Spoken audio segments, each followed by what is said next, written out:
Hi everyone, আমি সুমনা। আমি আবারও হাজির হয়ে গেছি বন্ধুরা। আমরা যেমন খেতে ভালোবাসি তেমন কিন্তু বন্ধুরা দেখতেও ভালোবাসি। সাথে আছে বন্ধুরা আজকে কলা পাতা স্পেশাল মেনু।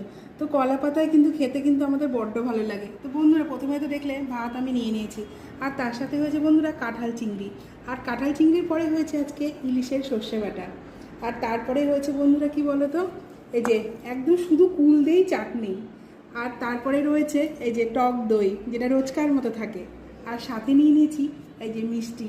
তো বন্ধুরা তোমাদের আজকে কলা পাতা স্পেশাল ভিডিওটি কেমন লাগলো? ভালো লাগলে লাইক কমেন্ট শেয়ার করে সাবস্ক্রাইব করতে ভুলো না। পাশে থেকেও ধন্যবাদ।